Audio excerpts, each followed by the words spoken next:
പാവറട്ടി പഞ്ചായത്തിന്റെ ദുർഗന്ധം വമിക്കുന്ന comfort station ശുചീകരിക്കണമെന്നാവശ്യപ്പെട്ട് BJP. മണ്ഡലം കമ്മിറ്റി സമരം സംഘടിപ്പിച്ചു. മാസങ്ങളായി അടഞ്ഞുകിടക്കുന്ന ശുചിമുറി എത്രയും പെട്ടെന്ന് വൃത്തിയാക്കി യാത്രക്കാർക്ക് തുറന്നുകൊടുക്കുവാൻ ആവശ്യപ്പെട്ടുകൊണ്ടുള്ള പ്രതിഷേധ സമരം ബി.ജെ.പി. പാവറട്ടി മണ്ഡലം പ്രസിഡന്റ് വിശ്വൻ ഉദ്ഘാടനം ചെയ്തു. ബസ് സ്റ്റാൻഡിനോട് ചേർന്നിട്ടുള്ള ഒരു കംഫർട്ട് സ്റ്റേഷൻ ഒരു 8 മാസത്തോളം കാലങ്ങളായി അടച്ചിട്ടിരിക്കുന്ന സാഹചര്യമാണ്. ഇവിടെ അനവധി സ്ത്രീയും പുരുഷന്മാരും ഉൾപ്പെടെയുള്ള ആളുകൾ വന്നു പോകുന്ന സ്ഥലമാണ്. അതിൻ്റെ ഭാഗമായി ഒരു കംഫർട്ട് സ്റ്റേഷൻ ഇവിടെ ഉണ്ടായിരുന്നു. അതിൻ്റെ നിർമ്മാണം വേണ്ട രീതിയിലല്ലാത്തത് കൊണ്ടും നിർമ്മാണത്തിൻ്റെ അപാകത കൊണ്ടും ഉപയോഗശൂന്യമായ രീതിയിലാണ് ഇപ്പോൾ അത് കിടക്കുന്നത്.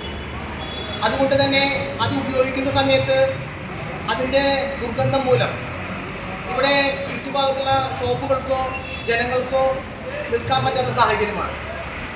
ഇത് വേണ്ട രീതിയിൽ പരിഹരിച്ച് മുന്നോട്ട് പോകാൻ പാവറട്ടി പഞ്ചായത്ത് ഭരണസമിതിക്ക് സാധിക്കുന്നില്ല എന്നുള്ളതുകൊണ്ട് ശക്തമായ പ്രതിഷേധ സമരങ്ങൾ നടത്താനാണ് ഭാരതീയ ജനതാ പാർട്ടി പാവറട്ടി പഞ്ചായത്ത് കമ്മിറ്റി തീരുമാനിച്ചിട്ടുള്ളത്. അതിൻ്റെ ഭാഗമായി നാളെ കൃത്യം 10 മണിക്ക് ജില്ലാധ്യക്ഷൻ ശ്രീ ജസ്റ്റിൻ ജേക്കബ് പങ്കെടുക്കുന്ന പ്രതിഷേധ പരിപാടി നാളെ പഞ്ചായത്തിന് ഭാരതീയ ജനതാ പാർട്ടി നടത്തുകയാണ്. ജനങ്ങളെ സംബന്ധിച്ച് കൃത്യമായി പ്രാഥമിക കാര്യങ്ങൾ നടക്കണം എന്നുള്ളത് തന്നെയാണ് പാർട്ടിയുടെയും ജനങ്ങളുടെയും ആവശ്യം. അത് നടപ്പിലാക്കാൻ സാധിക്കാത്ത ഈ ഭരണകൂടം എന്താണ് ചെയ്തുകൊണ്ടിരിക്കുന്നത് എന്ന് നമുക്ക് കൃത്യമായി ഈ കാഴ്ചയിലൂടെ കാണാൻ സാധിക്കും. ഇവിടെ ഒന്ന് കൃത്യമായി വൃത്തിയാക്കാൻ പോലും അത് എങ്ങനെ കൊണ്ടുപോകണമെന്ന് പോലും ഈ ഭരണകൂടത്തിന് അറിയുന്നില്ല. അതായത് എന്തെങ്കിലും നിർമ്മാണങ്ങൾ നടത്തിക്കഴിഞ്ഞാൽ അതിനെ പരിപാലിക്കേണ്ട ആവശ്യകതയുണ്ട് എന്നുള്ളതിനെ കുറിച്ച് അറിയുന്നില്ല. എന്തെങ്കിലും ബിൽഡിംഗ് ഉണ്ടാക്കിയിടുന്നു, അതിങ്ങനെ ഉപയോഗശൂന്യമായ രീതിയിൽ പ്രവർത്തിച്ചുകൊണ്ട് നശിപ്പിക്കുന്നു.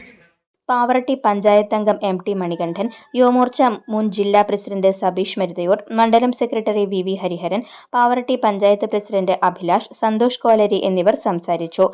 കെട്ടിടത്തിലെ സ്ഥാപനങ്ങളിൽ ജോലി ചെയ്യുന്ന സ്ത്രീകൾ ശുചിമുറി ആവശ്യങ്ങൾക്ക് മറ്റു സ്ഥാപനങ്ങളെ ആശ്രയിക്കേണ്ട ഗതികേടിലാണ്. ആയിരക്കണക്കിന് വിദ്യാർത്ഥികളാണ് ദിനംപ്രതി പാവറട്ടി ബസ് സ്റ്റാൻഡ് പരിസരത്തെത്തുന്നത്. ദുർഗന്ധം മൂലം പ്രദേശത്തു കൂടി നടക്കാൻ പോലും സാധിക്കാത്ത സ്ഥിതിവിശേഷമാണ് നിലവിലുള്ളതെന്ന് ബി.ജെ.പി. പറഞ്ഞു. ഇതിന്റെ ഭാഗമായി തിങ്കളാഴ്ച നടത്തുന്ന പ്രതിഷേധ സമരം തൃശൂർ ജില്ലാ പ്രസിഡന്റ് ജസ്റ്റിൻ ജേക്കബ് ഉദ്ഘാടനം ചെയ്യും.